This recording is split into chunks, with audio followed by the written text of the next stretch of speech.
A bereaved father has taken to TikTok to try and stop young people turning to knife crime.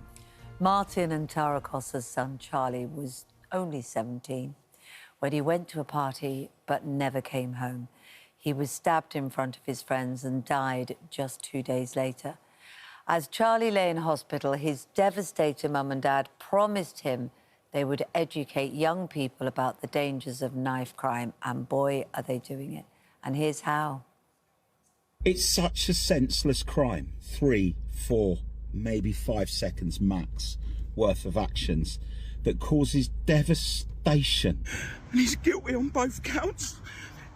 Guilty for first-degree murder. I won't stop telling the world about Charlie. I'm never going to stop telling the world about Charlie. Education is the most powerful tool we have in the fight against knife crime.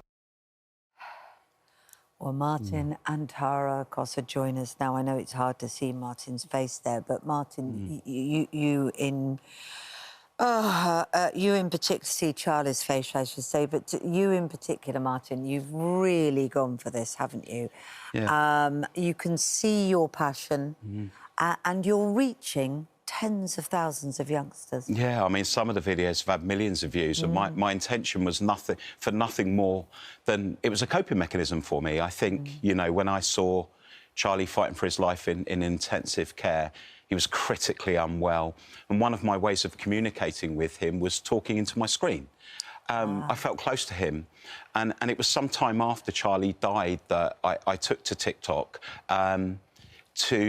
in the hope of educating people. I mean, I'm in schools every day, but this was a way for me to reach people further afield, and I do. I get messages from around the world, and it's a father's account of having his child murdered, those moments in time that have been stolen from me, but also from Charlie. You seem to boil it down to two critical messages. One, obviously, the devastation we saw there to the family of the person who's been stabbed, but also the ruination of the life of the person who's done the stabbing. Yeah, absolutely. I mean, you spend your whole life as a family seeing these horrendous news stories unfold, OK?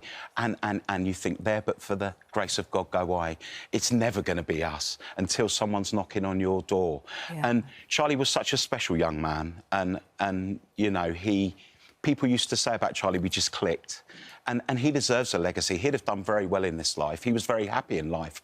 And I've taken it upon myself to give him that legacy. And through the power of education, I'm convinced Charlie's already saved lives. I get hundreds of messages a week from young people. What, saying what? That they've stopped carrying knives?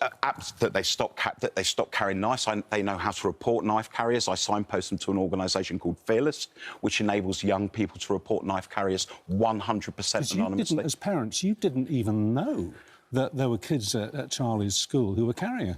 Yeah, no, to be honest, it was, you know, before Charlie died, if I thought of knife crime, you know, naively, I'd think cities, gangs, troubled kids. Street corners, 1 in the morning. Exactly. And Charlie was going to a party at a house, you know, parents literally just 100 metres away.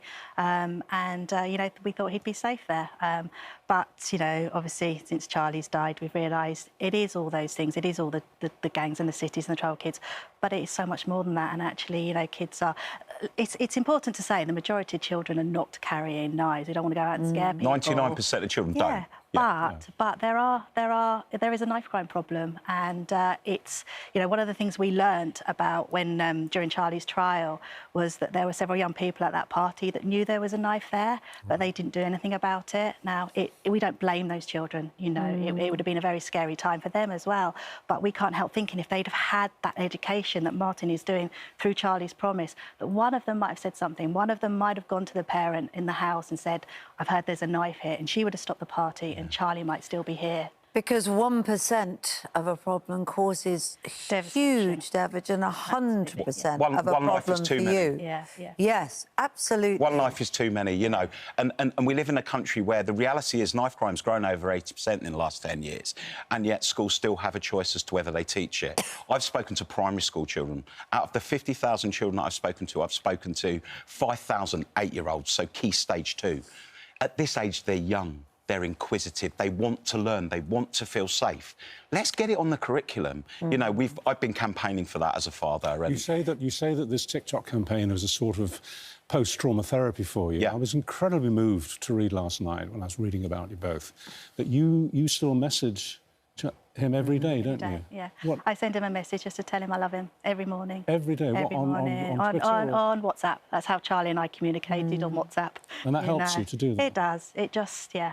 Because he's in your thoughts and you're still reaching out to him. I don't think, you know, we know Charlie's not coming back, but it hasn't, you know, I don't think we've even begun to grieve properly yet. No. It's, you know, it's only 2 years ago, and it's just, you know, I think we still, and I think I talked to Martin as well, we still wait for him to come home. Well, a lot of people talk to people that they've lost. They yeah. talk to them. So it's really a version of that, isn't it? 100%, By messaging. yeah. And, you know, I wasn't particularly spiritual before Charlie died, but I think, you know, since Charlie died, it's my coping mechanism to think, you know, I will see him again. And you go it's to a bed very at 7 o'clock every night, don't you? do you know what? I don't like my house. I don't like being at home.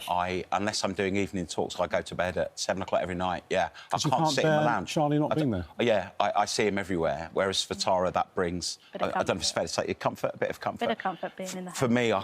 I can't bear it, and yeah, I do. I go to bed. It's a lonely place. I've had, you know, there's lots of people I've had in my life that I hardly hear from now, and it's a really tough place. Yeah.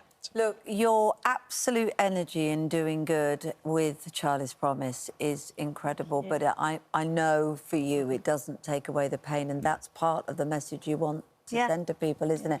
And TikTok Murder Gone Viral is available to watch tonight from 9 p.m. on ITV, on ITVX, and I urge everybody to watch it. And if you have been affected by any of the issues that we've been talking about, then, of course, do remember that advice and support is there at itv.com/helplines, but listening to you too is the best thing. Thank you. And I'm looking forward very much to seeing more of your TikTok messages on Thank tonight you. at 9 o'clock. Yeah, you'll see tonight a window into a world of a family that have been devastated by one moment in time.